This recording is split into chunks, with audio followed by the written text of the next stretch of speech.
Hello बच्चों, स्वागत है आप सबका नई वीडियो में। इस वीडियो में हम डिस्कस करेंगे 10 क्वेश्चंस जो आपके सीडीपी में आए थे प्रीवियस ईयर। हम ऑलरेडी 10 क्वेश्चन डिस्कस कर चुके हैं प्रीवियस वीडियो में। अगर आपने वो वीडियो नहीं देखी है तो आप ज़रूर देखें। तो अब नेक्स्ट क्वेश्चन है आपका 11वां। A teacher should encourage students to verbalise their thought process and the ideas while working on a task. आदर्शन बोल रहा है कि एक टीचर को अपने बच्चों को इंकरेज करना चाहिए अपने थॉट्स और प्रोसेस, अपने थॉट्स को वर्बलाइज करना, मतलब बोलना काम करते समय। और रीज़न आर है private speech hinders development of higher order cognitive skills among students. जो प्राइवेट स्पीच होती है वो बाधा डालती है किसमें? हायर ऑर्डर कॉग्निटिव स्किल्स में। जो कॉग्निटिव स्किल्स होती है हायर ऑर्डर वाली है, जैसे प्रॉब्लम सॉल्विंग, क्रिटिकल थिंकिंग, उसमें बाधा डालती है क्या? Private speech. रीज़न ये है R. Choose the correct option. Both A and R true and R is correct explanation of A. B option है both A and R true and R is not correct explanation of A. C option है A is true and R is false, both A and R false. D option. तो अब आप बताइए कौन सा option सही है। अब अगर हम डिस्कस करें, जो आदर्शन ए है वो सही है, क्योंकि एक टीचर को अपने बच्चों से बोलना चाहिए कि जब भी वो काम करें तो अपने थॉट्स को वो वर्बलाइज करें, मतलब बोलें, ताकि वो अपने थॉट्स को क्लियरिटी दे पाए। जब हम बोलते हैं ना कुछ काम करते समय, तो हमारे थॉट्स की क्लियरिटी आती है, हम अपने आप को गाइड अच्छे से कर पाते हैं और दूसरों को भी अच्छे से बता पाते हैं अगर हम वर्बलाइज करते हैं तो ये थॉट सही है। और जो रीज़न है ना, private speech hinders development of higher order cognitive skill among students, ये ऑप्शन गलत है, क्योंकि जो प्राइवेट स्पीच होती है वो बाधा नहीं डालती है, बल्कि हेल्प करती है किसमें? हायर ऑर्डर कॉग्निटिव स्किल में। प्राइवेट स्पीच से क्या होता है, प्राइवेट स्पीच क्या होती है? जब बच्चा कोई काम कर रहा होता है तो वो अपने अंदर ही अंदर बोलता रहता है, तो इसी को प्राइवेट स्पीच बोलते हैं। जब वो अपने आप से बात करता है ना, तो इससे उसको क्या होता है, वो अपने आप को सेल्फ डायरेक्ट कर पाता है, मतलब खुद से ही बात करके खुद को ये वो गाइड करता है। सेल्फ रेगुलेशन बोलते हैं उसको, और सेल्फ गाइडेंस बोलते हैं। तो इससे क्या होता है, बच्चे की क्रिटिकल थिंकिंग इम्प्रूव होती है, अपने आप को गाइड अच्छे से करता है, जिससे उसकी जो कॉग्निटिव स्किल्स हैं वो इम्प्रूव होती हैं। तो जो करेक्ट जो आंसर है इसका कौन सा है, वो C option, A is true and R is false. A ठीक है, लेकिन और जो आर है वो गलत है, क्योंकि प्राइवेट स्पीच हेल्प करती है हायर कॉग्निटिव स्किल्स को। ठीक है, चलिए नेक्स्ट क्वेश्चन डिस्कस करते हैं। 12th क्वेश्चन है individual differences in learning levels are a result of. जो इंडिविजुअल डिफरेंसेस होते हैं बच्चों की लर्निंग लेवल्स में, वो किस चीज़ का रिजल्ट है, बताइए। ए ऑप्शन है personal factors related to learners only. सिर्फ पर्सनल फैक्टर्स होते हैं लर्नर से रिलेटेड। पर्सनल फैक्टर में आपको पता है कौन कौन से आ जाते हैं? पर्सनल फैक्टर में आपकी जो इंटेलिजेंस का लेवल है, आपका एटीट्यूड, आपका सब कुछ जो आपका पर्सनल रिलेटेड है, जैसे कि आप कहाँ से आते हो, आपका एजुकेशनल बैकग्राउंड, वो सब पर्सनल में आ जाता है आपका। ठीक है। और बी में आता है आपका cultural factors related to environment only. आपका इन्वायरमेंट, सिर्फ आपका इन्वायरमेंट है इंडिविजुअल डिफरेंस, या फिर इन्वायरमेंट तो आप जानते ही हो इन्वायरमेंट का। तो सी ऑप्शन है complex interaction of personal factors and environmental factors. ये एक कॉम्प्लेक्स इंटरेक्शन है किसके बीच में? पर्सनल फैक्टर्स और इन्वायरमेंटल फैक्टर्स दोनों के। और डी ऑप्शन है neither personal factor nor environmental factor, ना ही पर्सनल फैक्टर और ना ही इन्वायरमेंटल फैक्टर।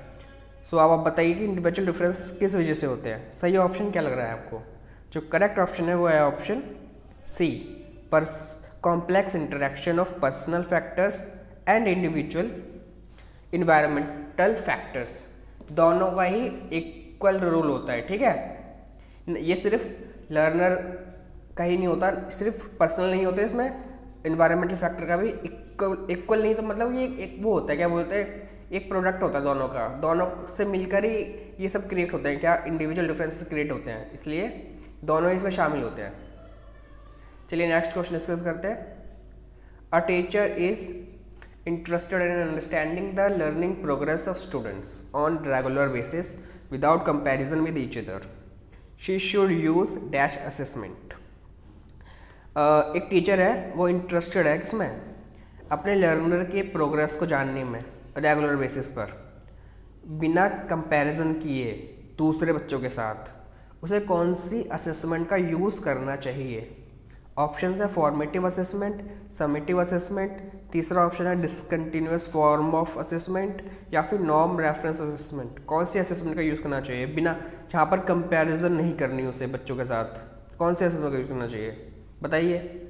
सो करेक्ट ऑप्शन है वो है आपका फॉर्मेटिव असेसमेंट। फॉर्मेटिव असेसमेंट क्या होता है, जब टीचर ड्यूरिंग असेसमेंट, ड्यूरिंग वो क्लासरूम जब बच्चे को पढ़ा रही होती है, तो बच्चे को असेसमेंट जब वो करती है उस समय, जैसे कि मान लो मैं आपको पढ़ा रहा हूँ तो मैं आपसे कुछ क्वेश्चन पूछ लेता हूँ, या फिर मैं आपका छोटा सा टेस्ट ले लेता हूँ, उसी दौरान पढ़ाते समय ही फीडबैक ले लिया आपका, ये जो ड्यूरिंग इंटरेक्शन जो होता है ना हमारा, जब टीचर को पता लगता है कि बच्चा कितना सीख रहा है, इसी को फॉर्मेटिव असेसमेंट बोलते हैं।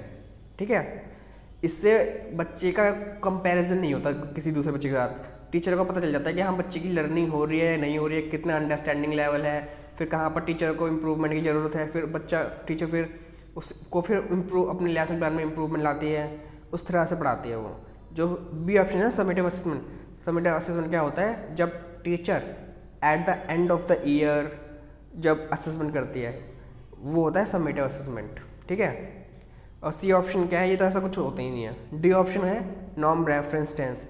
नॉर्म रेफरेंस टेंस क्या होता है, इसमें बच्चे को ना कंपेयर किया जाता है on the basis of rank, मतलब इसमें रैंक वगैरह आती है। ठीक है, चलिए अब नेक्स्ट क्वेश्चन डिस्कस करते हैं 14th।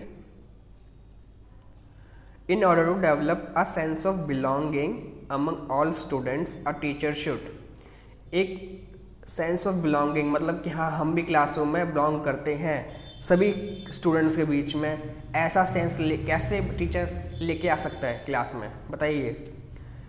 ऑप्शन हैं आपके, give examples that are likely to activate stereotypes, एक ऐसे एग्जाम्पल्स दो जिससे स्टीरियोटाइप्स आए क्लास में, स्टीरियोटाइप्स मतलब रूढ़िवादिता, या और बी ऑप्शन है celebrate festivals of dominant cultures only, जो डोमिनेंट कल्चर्स हैं सिर्फ उन्हीं के फेस्टिवल्स को सेलिब्रेट करो। सी ऑप्शन है ignore experiences of students belonging to subordinate groups, जो सबऑर्डिनेट ग्रुप के जो एक्सपीरियंस हैं उनके एक्सपीरियंस को इग्नोर करो।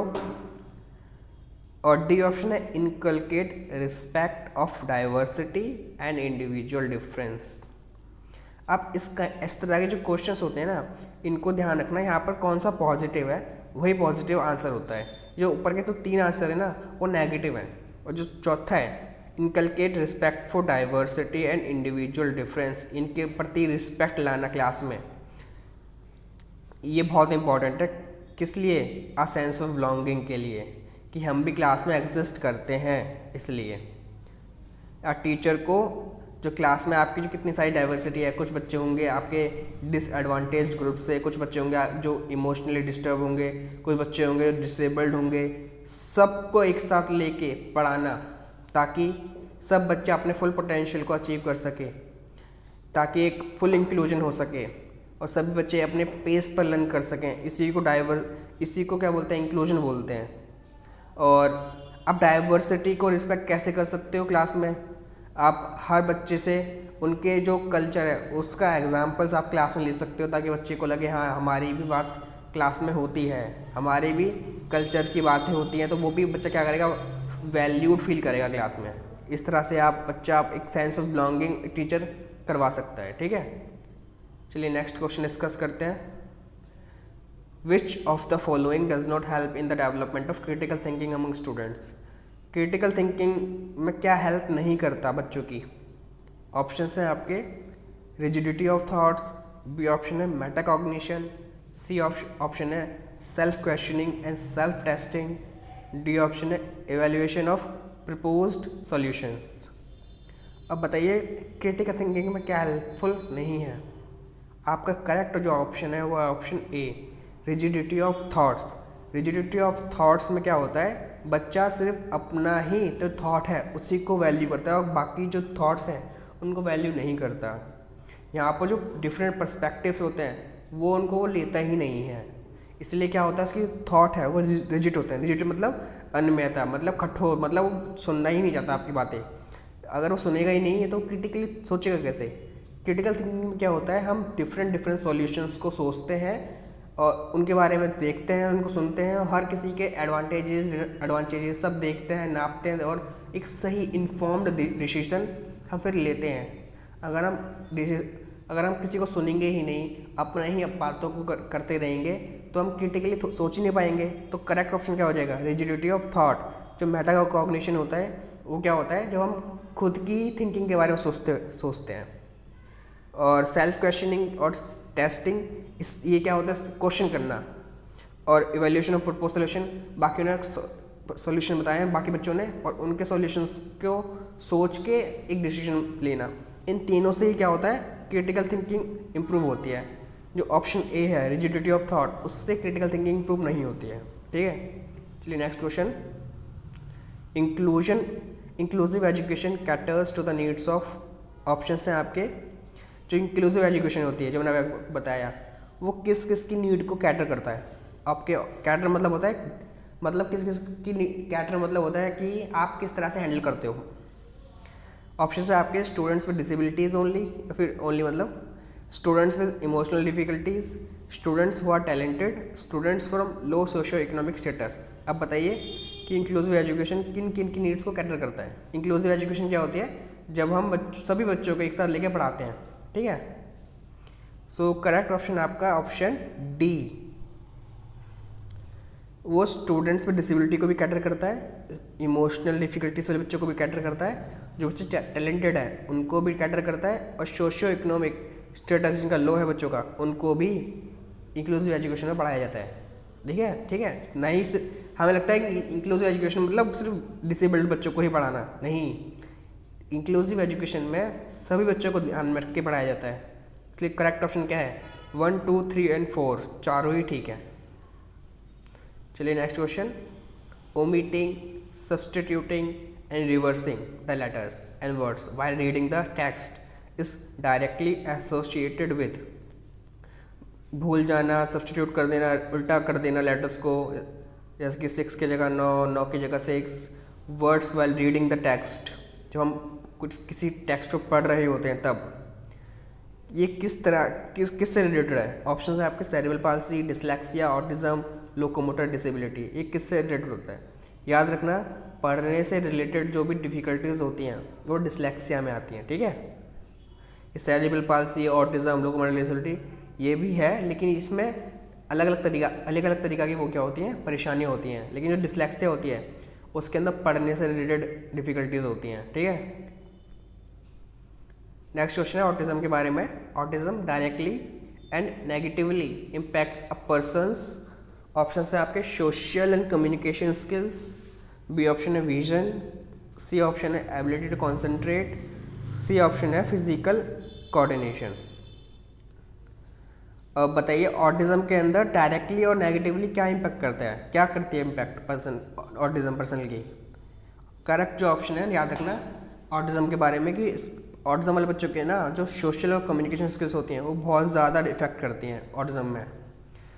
बच्चे सोशली काफ़ी ज़्यादा घुलते मिलते नहीं हैं और बातें भी नहीं करते हैं, और ये रिपीटेड बिहेवियर काफ़ी करते हैं।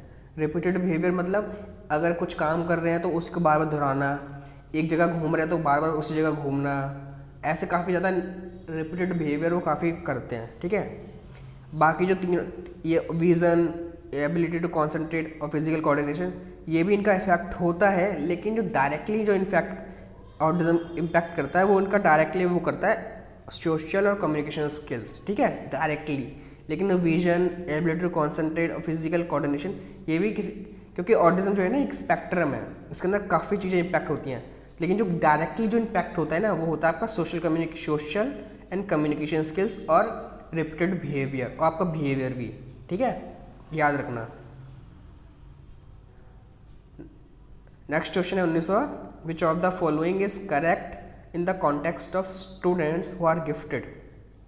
जो बच्चे गिफ्टेड होते हैं मतलब हाई IQ वाले बच्चे, जिनका IQ 140 से ऊपर होता है, ऐसे बच्चे के संदर्भ में क्या सही है बताइए। ऑप्शन है आपके A, they can't have learning disability, उनको लर्निंग डिसेबिलिटी नहीं हो सकती। बी ऑप्शन है they lack reversibility of mental processes, मतलब वो रिवर्सिबिलिटी की जो स्किल होती है वो नहीं कर पाते, मतलब उन्हें नहीं पता होता रिवर्स कैसे करते हैं। सी ऑप्शन है they have very low sense of curiosity, और डी ऑप्शन है they display fluency and elaboration in expression. अब बताइए क्या सही है गिफ्टेड बच्चों के संदर्भ में। तो करेक्ट ऑप्शन है वो है आपका option D, they display fluency and elaboration in expression. मतलब जो बच्चे होते हैं ना, उनका जो फ्लुएंसी होती है और इलैबोरेशन होता है एक्सप्रेशन का, एक्सप्रेशन मतलब बोलने का, वो काफ़ी अच्छा होता है। और जो सी ऑप्शन है they have very low sense, नहीं, उनकी जो क्यूरियोसिटी होती है बड़ी हाई होती है, याद रखना। और जो बी ऑप्शन है दे लैक रिवर्सिबिलिटी, नहीं, बल्कि उनकी जो मेंटल प्रोसेस होती है वो बहुत हाई लेवल की होती हैं। और दे कांट हैव लर्निंग डिसेबिलिटी, ये भी गलत है, उनको हो सकती हैं। जो करेक्ट ऑप्शन है वो है आपका option D, they display fluency and elaboration expression. So 20वां क्वेश्चन है which of the following practices will be helpful in successful inclusion of students with hearing impairment. Hearing impairment वाले बच्चे कौन से होते हैं, जिनको सुनने में डिफिकल्टी होती है, ठीक है। करेक्ट ऑप्शन है आपके, जो ऑप्शन है आपके showing movies and videos without subtitles. B option है using verbal mode as dominant mode of assessment. C option है supplementing oral form of communication with visual form of communication. D option है preferring lecture methods mostly for presenting information. So correct option क्या है आपका बताइए, वो हो जाएगा आपका C option, supplementing oral form of communication with visual form of communication. क्यों? क्योंकि जो हियरिंग वाला बच्चा है ना, जिसको हियरिंग इम्पेयरमेंट है, जिसको सुनने में मुश्किल है, वो बच्चा देख तो सकता ही है, तो हम उसको विजुअल्स फॉर्म से क्या करवाएंगे, उसको लर्न करवाएंगे, ठीक है, ताकि उसकी जो लर्निंग है वो अच्छी हो। सो ये हैं आपके कुछ 10 क्वेश्चंस, आई होप आपको हेल्प हुई होगी और आपकी अंडरस्टैंडिंग और बेटर हुई होगी। सो अब नेक्स्ट क्वेश्चन मैं आपको नेक्स्ट वीडियो में लेके आऊँगा। अगर आपको वीडियो अच्छी लगी होगी तो चैनल को वीडियो को लाइक कर देना और चैनल को सब्सक्राइब कर देना। मैं आपको मिलता हूँ नेक्स्ट वीडियो में, तब तक के लिए गुड बाय।